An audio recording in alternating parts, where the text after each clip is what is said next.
Assalamualaikum warahmatullahi wabarakatuh. Perkenalkan, saya Sofina Fisah, mahasiswa UIN Sunan Kalijaga, Prodi Ilmu Hukum, Fakultas Syariah dan Hukum. Sebelumnya, terima kasih saya ucapkan kepada Ibu Anissa Dian Arini selaku pengampu mata kuliah Hukum Ketenagakerjaan. Di sini saya akan memaparkan sebuah materi tentang K3 atau Kesehatan dan Keselamatan Kerja. Video pembelajaran ini dibuat bertujuan untuk memenuhi tugas UAS yang diberikan. Langsung saja kita masuk ke penjelasan materi. Sebelumnya kita telah ketahui bahwa kesehatan dan keselamatan kerja merupakan salah satu upaya untuk menciptakan tempat kerja yang aman, sehat, bebas dari pencemaran lingkungan, sehingga dapat mengurangi atau bebas dari kecelakaan, penyakit akibat kerja yang pada akhirnya dapat meningkatkan efisiensi dan produktivitas kerja. Keselamatan dan kesehatan kerja ini merupakan salah satu upaya yang diajukan kepada semua potensi yang dapat menimbulkan bahaya. Jadi hal tersebut bertujuan agar tenaga kerja dan orang lain yang ada di tempat kerja tersebut selalu dalam keadaan sehat, selamat, serta semua sumber produksi digunakan secara efisien. Penyebab kecelakaan kerja yang sering kita temui dalam perilaku yang tidak aman mungkin sebesar 88%, kondisi lingkungan yang tidak aman sebesar 10%, dan kedua tersebut bisa terjadi secara bersamaan. Secara umum penyebab kecelakaan kerja terjadi mungkin karena kondisi berbahaya atau unsafe kondisional. Kedua yaitu perbuatan berbahaya atau unsafe act. Yang unsafe kondisional ini kondisinya tidak aman dari peralatan, mungkin media elektroniknya, bahan dari lingkungan kerja atau proses kerja. Dan untuk unsafe sendiri itu berbahaya dari manusia yang dapat terjadi antara lain karena kurangnya pengetahuan, keterampilan, cacat tubuh, keletihan dan kelemahan daya tahan tubuh, sikap perilaku kerja yang biasanya kecelakaan ini menyebabkan kerugian material dan penderitaan dari yang paling ringan sampai ke paling berat. Beberapa hal yang penting berhubungan dengan tingginya angka kecelakaan kerja serta beberapa penyakit akibat kerja dalam suatu perusahaan meliputi tidak dilibatkannya mungkin tenaga ahli K3, mungkin lemahnya pengawasan, kurang memadainya fasilitas, kurang disiplinnya para tenaga kerja. Mungkin akan lebih dikaji lebih dalam lagi tentang prinsip dalam K3, yaitu prinsip atas jaminan kesehatan. Ditetapkan juga bahwa jaminan tersebut mencakup perlindungan atas moral, kesusilaan, serta perlakuan yang sesuai dengan harkat dan martabat manusia maupun nilai-nilai agama. Sebagaimana disebutkan dalam ketentuan pasal 86 UU nomor 13 tahun 2003 tentang ketenagakerjaan.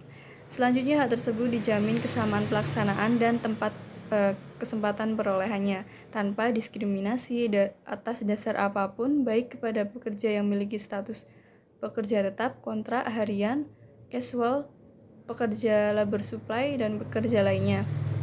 Prinsip berikutnya yaitu tanggung jawab pengusaha. Prinsip ini diatur dalam Kitab Undang-Undang Perdata 1602W, yaitu majikan diwajibkan untuk mengatur dan memelihara ruangan-ruangan, piranti, perkakas dalam mana atau dengan mana ia menyuruh melakukan pekerjaan. Terdapat juga beberapa teori lainnya, yaitu mengenai prinsip teori risk profesional, employer liability, reasonable care, maupun derivasi analog doktrin. Pokok bahasan dalam teori tersebut adalah bahwa pengusaha selaku pemberi kerja bertanggung jawab dalam konteks profesionalismenya sebagai pengusaha dan keselamatan kerja yang dipekerjakannya. Selanjutnya kita akan membahas tentang maksud dan tujuan kesehatan dalam keselamatan kerja. Peraturan Keselamatan Kerja dalam UU nomor 13 tahun 2003 pasal 86 ayat 1 dan 2 di dalam di dalam UU Ketenagakerjaan ya. Perusahaan dalam menerapkan aturan K3 ini yaitu keselamatan dan kesehatan kerja, kedua moral dan kesusilaan, ketiga perilaku yang sesuai dengan harkat dan martabat manusia.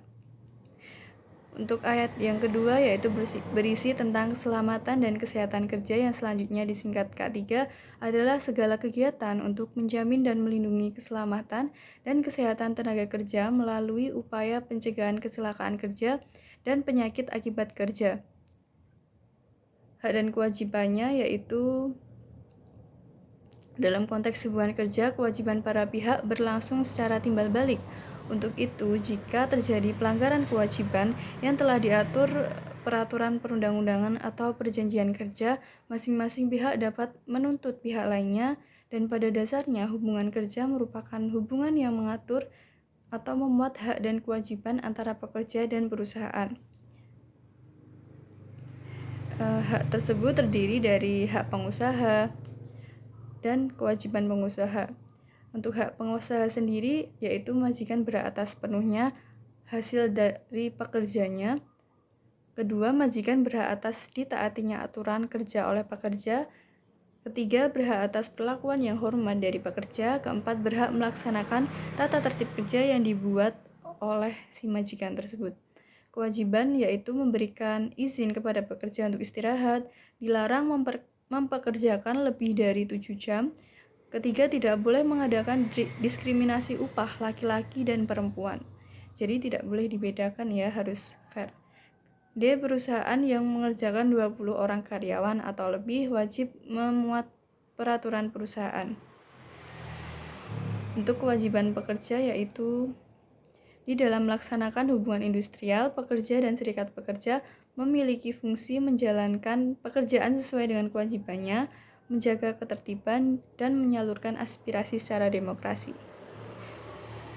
Kesejahteraan anggota beserta keluarga pada pasal 102 ayat 2 UTK, majikan, serikat pekerja, dan pekerja wajib melaksanakan ketentuan yang ada dalam perjanjian kerja bersama pada pasal 126 ayat 1 UTK. Mungkin itu saja yang bisa saya sampaikan. Jika banyak kesalahan mohon dimaafkan. Terima kasih. Wassalamualaikum warahmatullahi wabarakatuh.